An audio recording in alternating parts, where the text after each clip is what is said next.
समुद्र किनारे एक गांव में कृष्णाबाई नाम की बूढ़ी माता रहती थी। वह भगवान श्री कृष्ण की परम भक्त थी। वह एक झोपड़ी में रहती थी। कृष्णाबाई का वास्तविक नाम सुखिया था, पर कृष्ण भक्ति के कारण इनका नाम गांव वालों ने कृष्णाबाई रख दिया। घर घर में झाड़ू पोछा, बर्तन और खाना बनाना ही इनका काम था। कृष्णाबाई रोज फूलों की माला बनाकर दोनों समय श्री कृष्ण जी को पहनाती थी और घंटों कान्हा से बात करती थी।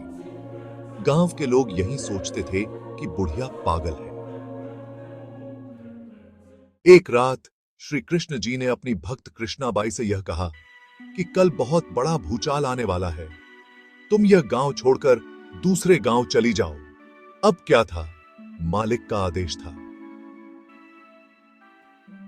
कृष्णाबाई ने अपना सामान इकट्ठा करना शुरू किया और गांव वालों को बताया कि कल सपने में कान्हा आए थे और कह रहे थे कि बहुत प्रलय होगा, गांव छोड़कर पास के गांव में चली जा।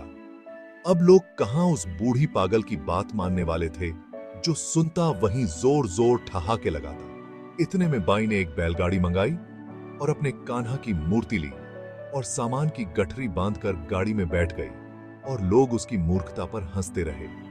बाई जाने लगी, अपने गांव की सीमा पार कर अगले गांव में प्रवेश करने ही वाली थी कि उसे कृष्ण की आवाज आई।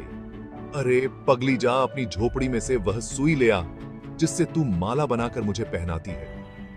यह सुनकर माई बेचैन हो गई और तड़प गई कि मुझसे यह भारी भूल कैसे हो गई।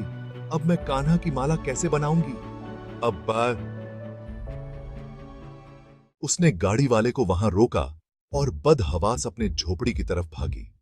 गांव वाले उसके पागलपन को देखते और खूब मजाक उड़ाते रहे।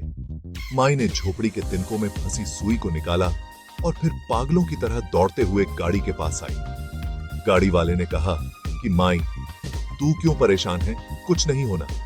माई ने कहा, अच्छा अब चल और जल्दी से अपने गांव की सीमा पार कर। गाड़ी वाले ने ठीक ऐसे ही किया। अरे यह क्या, जैसे ही सीमा पार हुई पूरा गांव ही समुद्र में समा गया। सब कुछ जलमग्न हो गया। गाड़ी वाला भी अटूट कृष्ण भक्त था। येन केन प्रकरण भगवान ने उसकी भी रक्षा करने में कोई विलंब नहीं किया। इस कहानी से हमें यह शिक्षा मिलती है कि प्रभु जब अपने भक्त की मात्र एक सुई तक की इतनी चिंता करते हैं तो वह भक्त की रक्षा के लिए कितना चिंतित होते होंगे।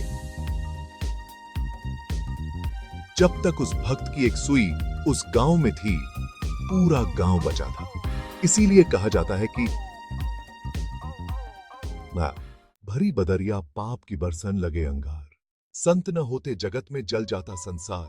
अर्थात अगर इस दुनिया में संत एवं अच्छे व्यक्ति न होते तो ये संसार कब का समाप्त हो गया होता।